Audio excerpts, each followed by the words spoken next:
بسم الله الرحمن الرحيم نحمد الله تعالى ونصلي على رسول الله الكريم أما بعد فأعوذ بالله من الشيطان الرجيم بسم الله الرحمن الرحيم وما أرسلناك إلا رحمة للعالمين صدق الله العظيم. Assalamu alaikum wa rahmatullahi wa barakatuh, and welcome back to our series on the Sahaba. In episode 11 tonight, as we had informed you yesterday, we have begun with a few of the women from amongst the Sahaba who played a very great role, particularly in the life of the Holy Prophet ﷺ. And to let us begin from the very beginning, we will start with someone who plays a role in the Prophet ﷺ's early stage in his life. So we would have begun with Amina bint Wahab, the mother of the Prophet ﷺ, but we've chosen someone else that plays a role in her life during the same time. The woman we've selected, no, it's not a quiz because you already know. I'm sure over 200 of you have already received the message earlier today. It is who? It is Haleemah Sa'diyah radiyallahu anha. Haleemah Sa'diyah. In order for us to touch a little bit on the life of Haleemah Sa'diyah, we will go back. And how back will we go? Even before the Prophet ﷺ comes into this world. So on one occasion, we'll go to the grandfather of the Prophet ﷺ, Abdul Muttalib. He's there, he's inside of the haram, he's looking for the well of Zamzam, and he's having a very great, difficult time finding it. He has only one son with him at the time, a son by the name of Radhi. So because he wishes he would have had more children, he makes a vow at this time. What does he say? He says, if I were given 10 sons by Allah, I would sacrifice one of them for Allah subhanahu wa ta'ala's sake, if Allah blesses me with 10. So Allah subhanahu wa ta'ala ultimately blesses him with 10. One day, while he's sleeping inside of the haram, he has a dream. And in the dream, someone comes to him to remind him that, oh Abdullah, you had made a vow that if Allah had blessed you with 10 sons, you would sacrifice one of them for the sake of Allah. Awfi bi nadrik. Now is the time for you to fulfill and complete and bring that vow into reality. So, be it as it may, Abdul Muttalib calls upon his sons. He calls them all and they're sitting with him, and now he begins to question, or he begins to ask from them their suggestions. I had made this vow. If Allah had blessed me with 10 sons, I would sacrifice one of them for his sake. What do you people think? They said, dear father, do as you have made a pledge to do. أوفِ بنذرك افعل ما شئت. You fulfill this pledge that you have made with Allah, and you do as you like. In other words, we are all at your service. Whichever one of us has to be put to the sword, let it be. Okay, so how are we going to do this? There's 10 of you. We are going to draw lots. We are going to put, like we would do, put names inside of a hat and draw one, pick one out, and whoever it happens to be, well, that's the one that's going to be put to the sword, to the knife. Now, they put the names inside of the draw takes place, whether it's a hat or whatever it may be, the draw takes place. And the names are inside, and then first name that is pulled out is the name of Abdullah, who is the father of the Prophet ﷺ. Abdullah is a charm. Abdullah is a very great individual. He is loved by one and all. Allah has blessed him immensely. He's not just handsome. Allah has blessed him with nobility and character and good works. And it happens to be his name that is pulled out. Abdullah's name, of all of the brothers. But when Abdul Muttalib took Abdullah to go slaughter him, to sacrifice him, his sisters came and said, wait, Dad, wait. No, we won't let him go with you just like that. How about you make another draw, and this time on one of the names, per se, in the draw would be 10 camels or the name of Abdullah. So now we will be conducting a draw between two. One is the 10 camels. If the 10 camels comes up, you sacrifice 10 camels, that's it, Abdullah is saved. Or if Abdullah's name comes up, then Abdullah it is. Abdul Muttalib likes the suggestion proposed to him by his daughters, Abdullah's sisters. So they put, again, another draw is made, and again the name of Abdullah comes out. Oh no. Okay, 20 camels. Okay, 20 camels versus Abdullah. Again, the name of Abdullah comes out. Okay, 30 camels. No. Again, the name of Abdullah. 40, 50, 60, 70, 80, 90, 100 camels. we will have 100 camels go up against the name of Abdullah in this draw. And if it's 100 camels that have to be sacrificed, then it's going to be 100 camels. But if it's Abdullah, it will be Abdullah. After 100 camels, the draw takes place, and lo and behold, the 100 camels comes out. So 100 camels will then have to be sacrificed, and Abdullah will be saved. So Abdullah is saved. 100 camels are definitely sacrificed. 100 camels are sacrificed. The next item on the agenda for Abdullah is for his father, Abdul Muttalib, to get him married. Now mind you, Allah has blessed him immensely. You can imagine the nur on his face. You can imagine how Allah has blessed him from every realm and every angle. There were women in Mecca who were dying to be married to Abdullah, and he's still young. According to some, either he's about just under 18 at this time, or he's 25 or 28, and no more than 30. Hafiz ibn Hajar al-Asqalani, he is of the opinion that he's only 18, and he's a giant. He's of the opinion that he's less than 18 or 18 at this time. So, there's a woman by the name of Fatima bint Murr. She is a Jewish woman who's very well versed in the Torah and the Injil. She comes to, when she sees Abdullah and his father, Abdul Muttalib, on one occasion going to propose to Amina bint Wahab, who would be his wife later on. As they were on their way, Fatima asks Abdullah, if it's possible you commit intimacy with me illicitly, I give you 100 camels, the same ransom that you were saved for. 100 camels, I give you 100 camels, just commit the act with me. Oh, Abdullah didn't like this. He says, أَمَّا الْحَرَامُ فَالْمَمَاتُ دُونَهُ وَالْخِلُّ فَاسْتَبِينَهُ فكيف بالأمر الذي تبغينه يحمي الكريم عرضه ودينه. No, you're asking me to do haram with you. There's no way I'm going to even entertain the thought of doing any haram, let alone committing the act of cohabitation or this intimacy illicitly. No way am I going to do this, because a noble man protects himself, his nobility, and his religion as well. Abdullah refuses to do anything of that nature. Moving forward, Abdullah and his father Abdul Muttalib, the grandfather of the Prophet ﷺ, they go to propose. And as amazing or shocking as this may sound, on the same day when Abdullah's proposal to Amina bint Wahab, who was under the custody of Wahab's brother at the time by the name of Wahab, so Amina's proposal to Abdullah came in the same session as Abdul Muttalib's proposal to Hala, the daughter of Wahab. And from Hala, so Hala and Abdul Muttalib would get married. In the same session they get married as Abdullah is getting married to Amina. Hala and Abdul Muttalib, from this marriage would be born the great line of Allah, Hamza bin Abdul Muttalib radiallahu anhu. And from, we know, Abdullah and Amina's marriage, the pride of the universe would then be given birth to. So anyhow, be it as it may, Abdullah is then married to Amina. When Abdullah is then married to Amina, this of course, after a few months, oh, by the way, that same Fatima bint Murr, after spending 3 days, Abdullah spends 3 days, 3 nights with Amina. He is on his return coming back, and as he is returning to Mecca, Fatima bint Murr sees him again. She says, oh Abdullah, where did you go after you left me? He says, in the interval I went, I got married to Amina. She says, well, let me tell you something. I'm not a woman of loose morals. I am not a woman that is unchaste. I am not someone to make that offer or proposal to you that I made in exchange for one to go, no, that's not me. The reason why I asked you then is because I saw nur, I saw the light, the divine light of prophethood on your forehead. I wanted that could be transferred into me. That's what I aspired for. It wasn't anything unchaste that I wanted to do with you. And Abdullah, after 2 or 3 or even 4 months after this union between Abdullah and between Amina, Abdullah would go on a journey one day, on a business journey. He goes from Makkah al-Mukarramah to Syria. When returning from Syria, he would fall sick.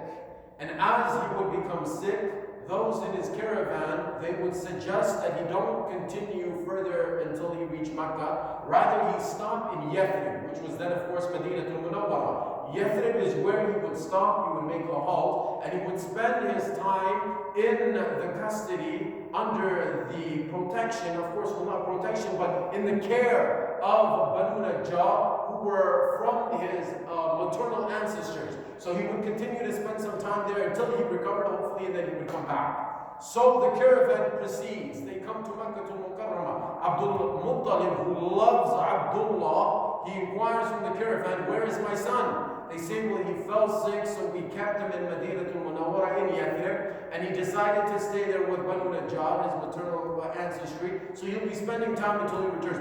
Abdul Muttalib at once, he dispatches his oldest son Harith to go and see what happened to Abdullah and what is his condition.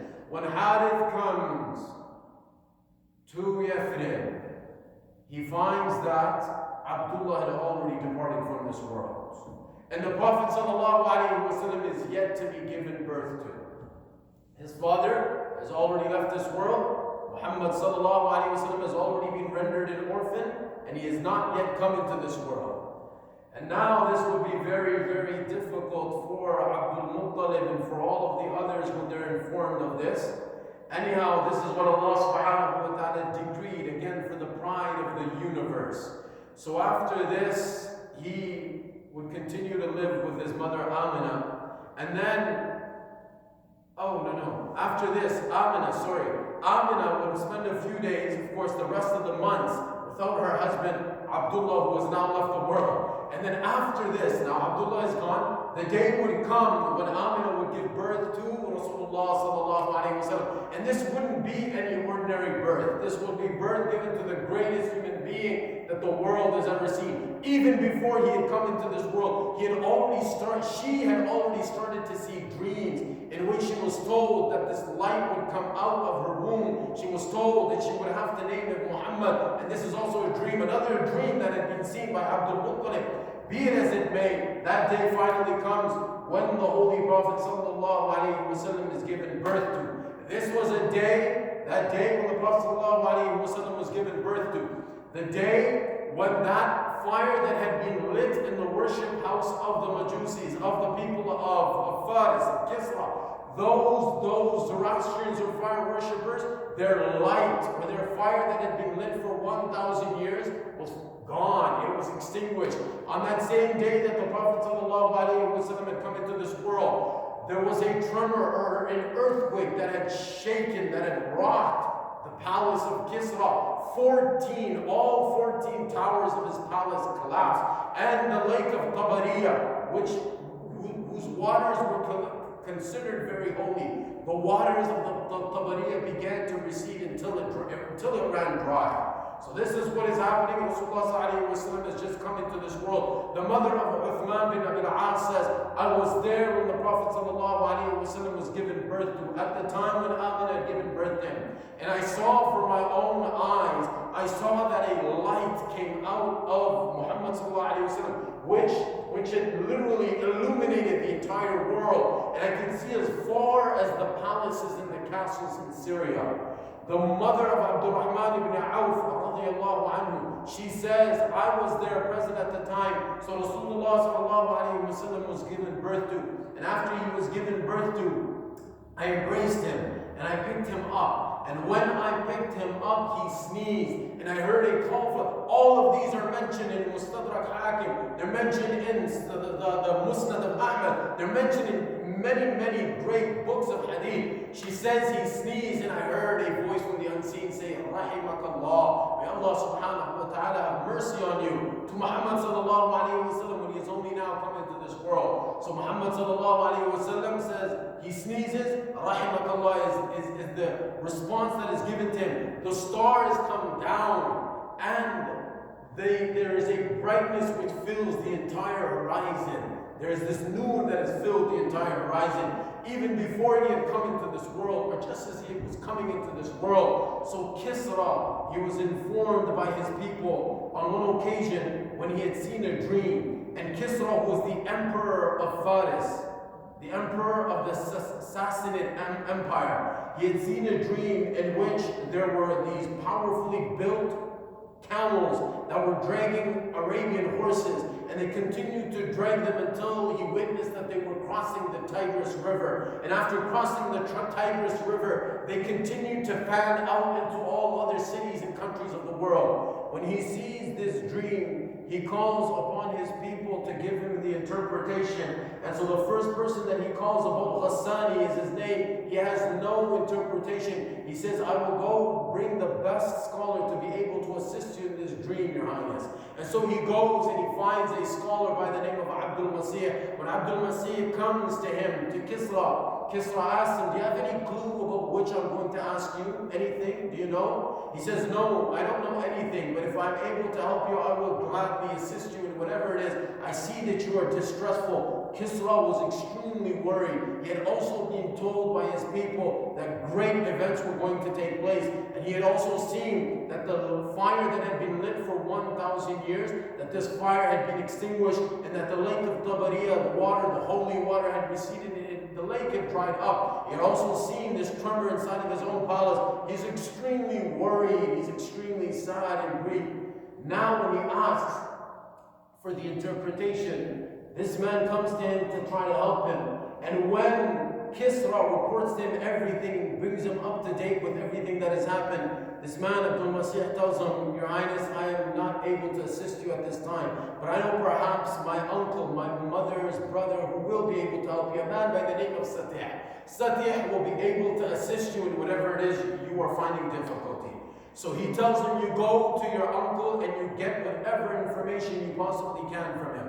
When Abdul Masih goes to his uncle was a very knowledgeable individual, but he was on the verge of breathing his last at the moment when Abdul Masih had come to him. When his nephew arrives, he sees him dashing inside. Siddique is just about to leave this world. He's about to breathe his last. And he says, Siddique says, Abdul Masih has come to me at a time after which an earthquake has rocked the palace of Kisra, and the palace has collapsed, and Tabariya is dried up, and the fire of the worship house of the people of Faris, that fire is being extinguished. All of this is happening, and know that when the book of Allah will be recited, and these other events, these amazing, marvelous events will start to take place before your eyes. And when that man carrying an asa, a staff, will appear, and when this will happen, and he mentions a few of the incidents that have already happened until then, when all of this will happen, then know that Sham will no longer be Sham for Siddique, no longer will be mine, and then all of the other kingdoms will come before this man of Arabia. Something to this effect.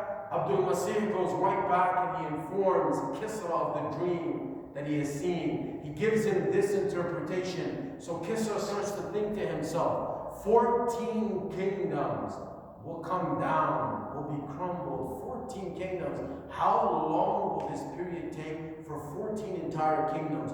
4 years had gone by. Within 4 years, 10 of those 14 kingdoms had ceased to exist. And during the time, by the time of the Khalifa, the reign of Uthman ibn Affan, the other 4 were reduced to oblivion. They didn't exist anymore. So this is the interpretation that is given to him. Kisra is now extremely worried. Anyways, that day came, Rasulullah sallallahu alayhi wa sallam comes into this world. All of these miraculous events are taking place. Everybody is informed and everybody is overwhelmed with joy. When Abdul Muttalib is informed of the news, he hears that his grandson by the name of Muhammad sallallahu alayhi wa sallam is born into this world. This is a time of overwhelming joy and happiness for all of them. Abdul Muttalib especially.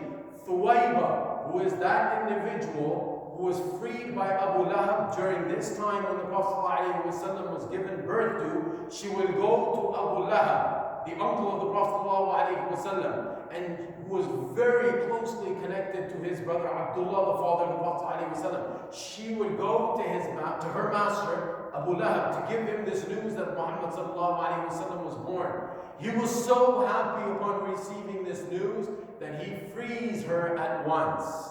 And according to some narrations, it was a Monday on which the Prophet ﷺ was born, and it was that Monday that he frees his slave Thuwayba. As a result of of this gesture, Allah subhanahu wa ta'ala was so pleased with Abu Lahab, though he will not be granted Jannah because he didn't believe in the Prophet ﷺ. But when he is being punished in the fire of Jahannam, the fire or the punishment in Jahannam will lessen. It will be made easy for him every Monday as a result of this gesture to celebrate the birth of the Prophet ﷺ. When was he born? During the night or during the morning?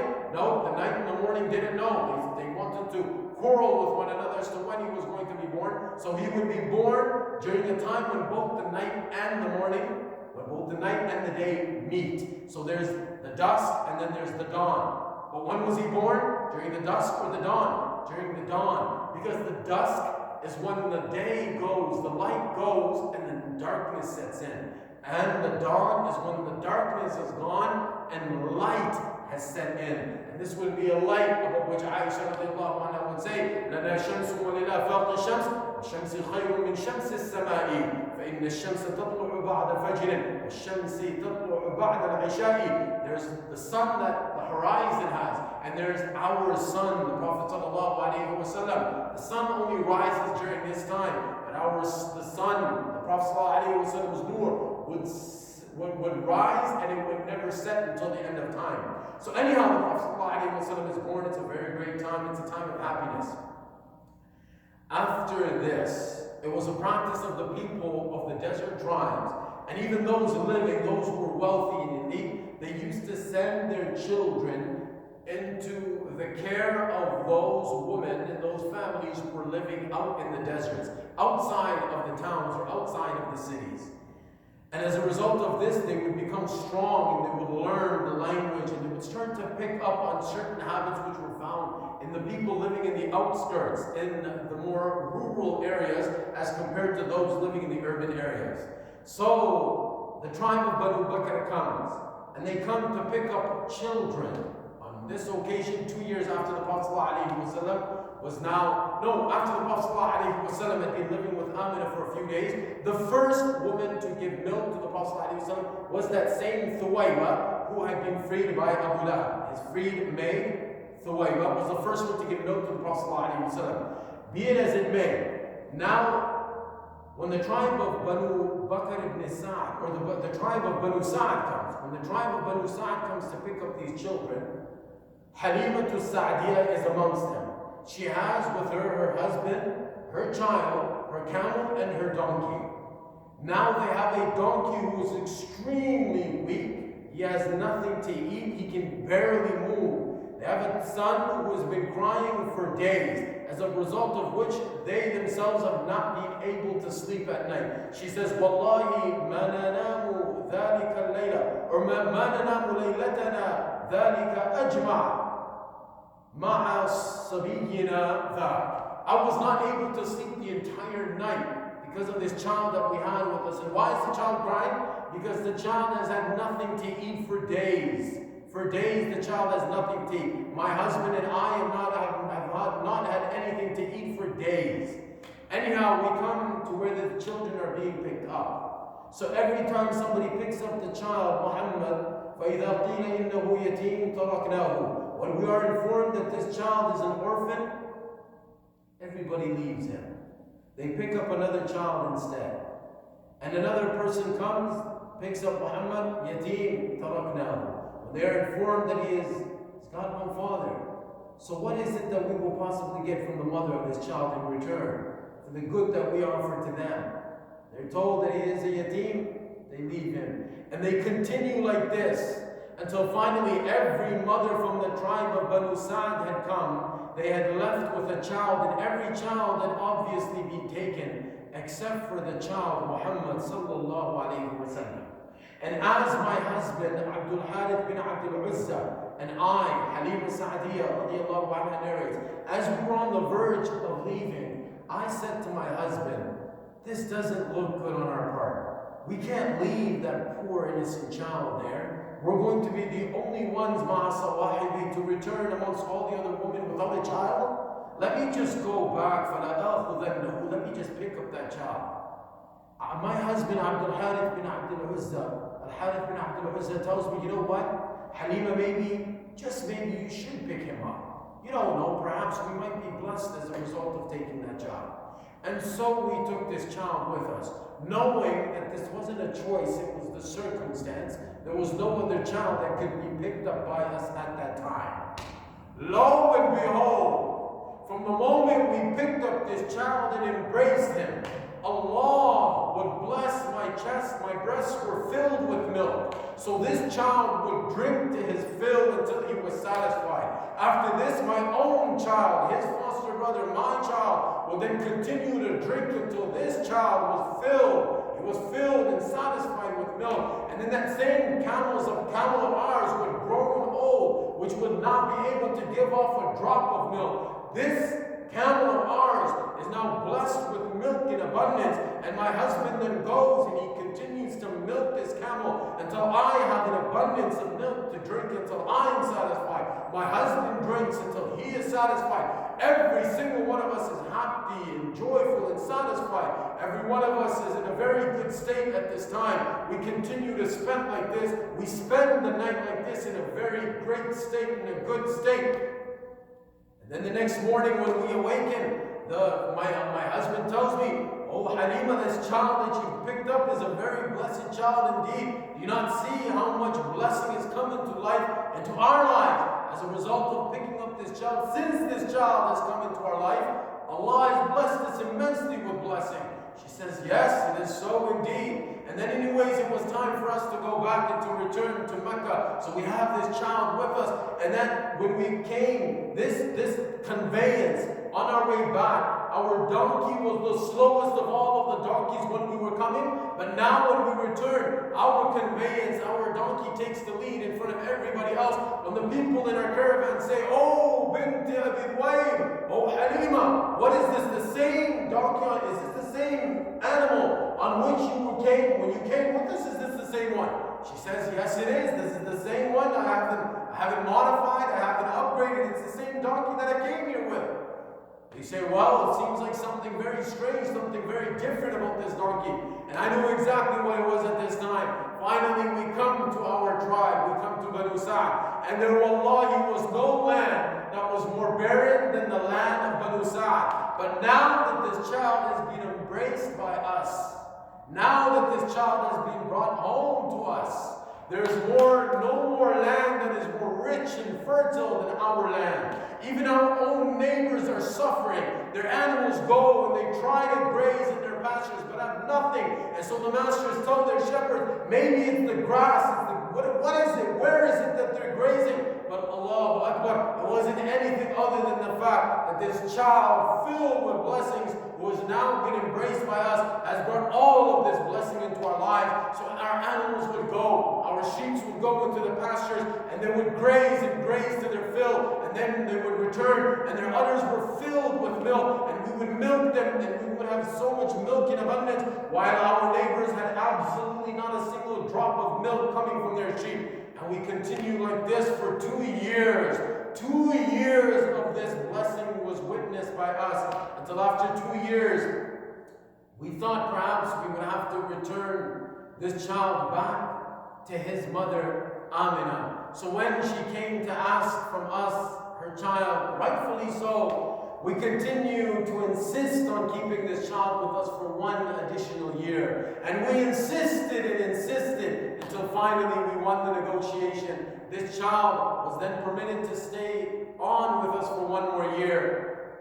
His mother had agreed. Haleemah Sa'diyah narrates, we took this child with us once again. And one occasion, 3 or 4 months after we had asked for 1 year of extension, after 3 or 4 months, something strange happened one day when our child and this child, Muhammad sallallahu alaihi wasallam, when they were out in the backyard one day playing amongst the sheep, when all of a sudden something happened and our child came rushing inside, telling us that something strange has happened.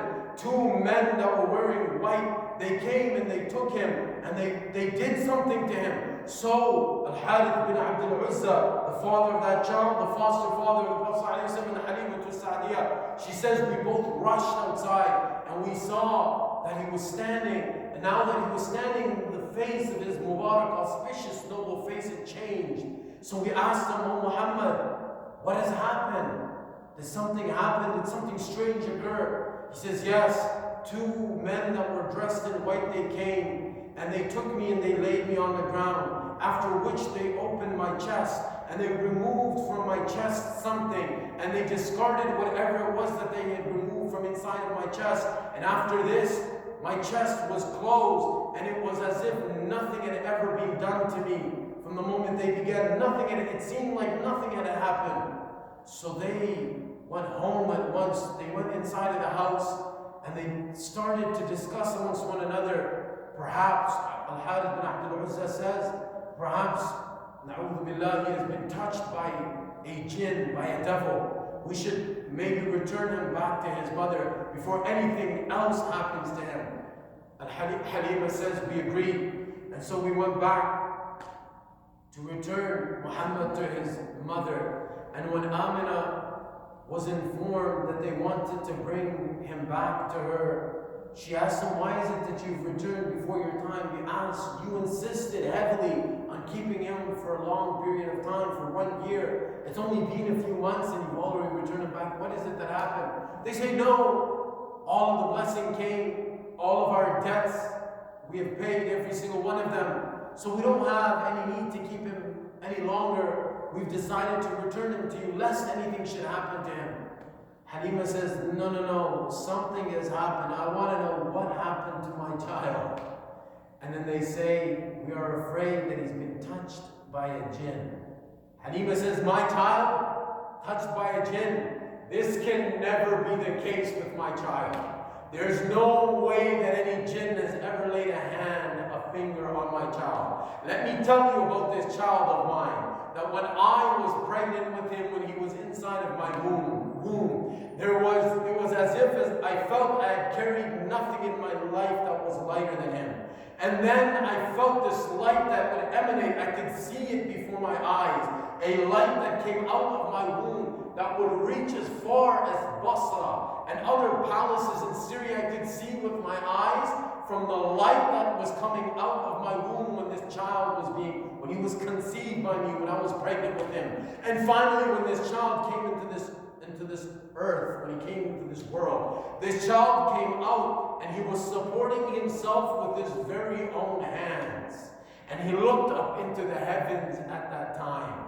This is my child regarding which I don't have the shadow of a doubt. But you can leave him with me at your comfort. That is when Haleemah Sa'diyah would leave the Prophet ﷺ with his own mother Amina. He would continue to spend the next 2 years of his life with Amina and under the protection and under the care and the custody of his grandfather Abdul Muttalib, who loved him to a very great extent. He would continue just looking at him, looking at the Prophet ﷺ. And any time that Muhammad was not in his presence, he would grow very worried and concerned as to where is he. He would inquire and he would come right back. And if he wasn't taking care of his own personal private needs, he would always be in the presence of the Prophet ﷺ when he was a child, and would remind him of his son Abdullah, who had left the world a few years before this. So this continued for some time until one day when he was aged 6. Muhammad ﷺ was 6 years old. Amina had requested Abdul Muttalib to take Muhammad to go to Yathrib, and there he could visit his maternal ancestry, and he would have a chance and opportunity to visit the grave of his father whom he had never seen. Abdul Muttalib agreed, and he requested her to take care of herself and take care of him as well. And so they would go and they would begin this journey, and they would leave Makkah al-Mukarramah to come to Madinah al-Munawwarah. And they would see the maternal ancestry of the Prophet ﷺ, and they would have a chance to visit the grave of the Holy Prophet ﷺ, the grave of Abdullah. And on her return from Madinah al-Munawwarah, when she was coming back to Makkah, there was a fever that had broken out, perhaps an epidemic in Madinah al-Munawwarah at that time. And many people had been affected by the fever, and she had also contracted the fever. And she continued to grow ill until she stopped at a place called Abwa. When she came to Abwa, it was there and then that Amina, the mother of the Prophet ﷺ, who had lost his father before he came into this world, and was with his mother now at the age of 6, when she succumbs to her illness and departs from this world. And on this journey they had with them to accompany them a woman by the name of Ayman. Also, her name was Barakah, her alias was Ayman. Ayman would then take the Prophet ﷺ back to Mecca. And inshallah we will continue tomorrow with a little bit about Ayman in episode